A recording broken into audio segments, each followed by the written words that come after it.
Сау саламатсыздар ма қымбаттыларым? Бүгін еркін тақырыпта біраз әңгімелесейге. Негізі алып қарайтын болсақ, мінсіз сөзбен, жібектей жұмсақ мінезбен айналаңа жағарсың деп айтады я қазақ. Негізі алып қарайтын болсақ, адамның көңіліне қарап сөйлеуде ол бір әдеп болып саналады я. Басқа адамға деген сыйластық болады. Маңыңызда отырған адамдарыңызға деген сыйластық болады. Негізі алып қарайтын болсақ, қазақ адамның көңіліне өте көптеген көңіл бөлетін болатын. Себебі қандай да бір ренжітіп алмауға тырысатын, я? Себебі біз сондай қонақжай халықпыз. Дүниеде жер шарында қазақтай қонақжай халық жоқ болу керек.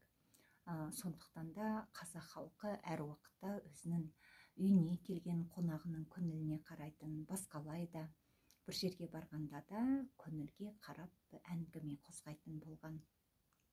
Сондықтан да алып қарайтын болсақ, кей адамдарды алып қарайтын болсақ, енді өте өкпешіл болып келеді. Ондай адамдарды да көптеген топқа бөліп жатады. Я бала мінезді дейді, ересектеу мінезді дейді, орта топтағы мінезді деп үш топқа бөліп жатады. Негізі алып қарайтын болсақ, мына бала кезінде көптеген махаббатты көрмеген, әр уақытта ұрсыс естіп жүретін балаларда сол балалық өкпе қалып қояды екен. Ол үлкен болып өссе де, қартайған болатын болса да, бұл өкпе, бала кездегі өкпе, бұл шығып бітпей, осындай мінезде болады екен ол адам.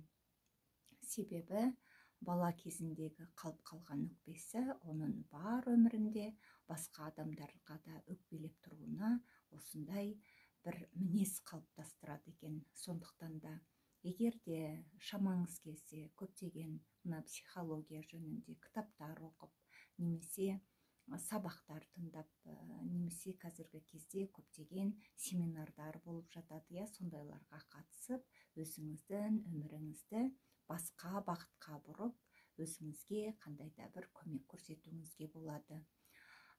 Және де ересектік, өкпешілдік дегеніміз олдағы өзінің туыстарына, достарына, көршілеріне ренжіп қалып жататын адамдар болып жатады, я. Мұны да алып қарайтын болсақ, ересектік өкпешіл деп айтып жатады екен мұндай адамдарды.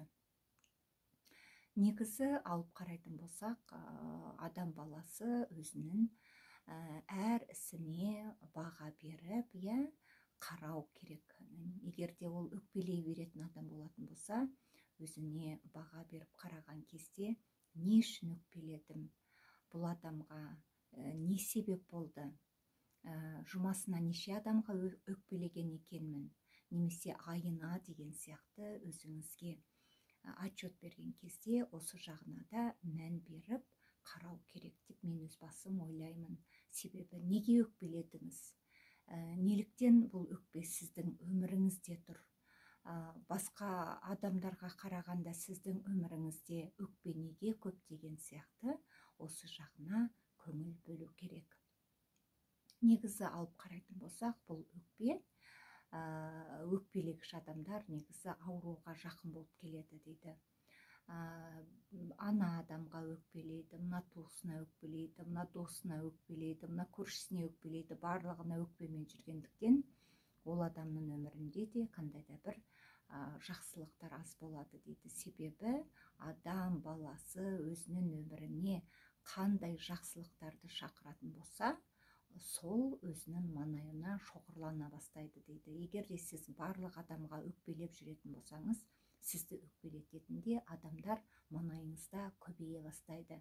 Сондықтан да біраз ойланып, саралап, өзіңіздің өміріңізді даралап, ойланып, не үшін өкпеледім екен?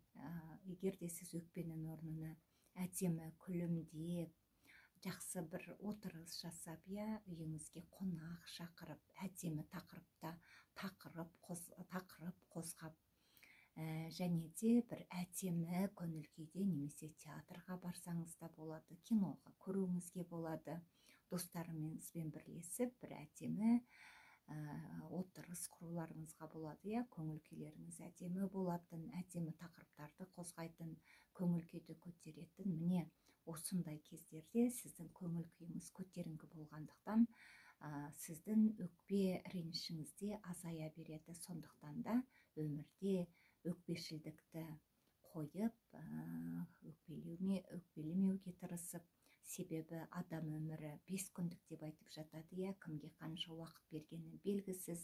Сондықтан да сіз бүгін өкпелеп отырғанда, ол адам ертең өмірден өтіп кетіп жатса, ол одан да артық өкінішті әкеледі. Сондықтан да күндеріңіз әдемілікке толы болсын.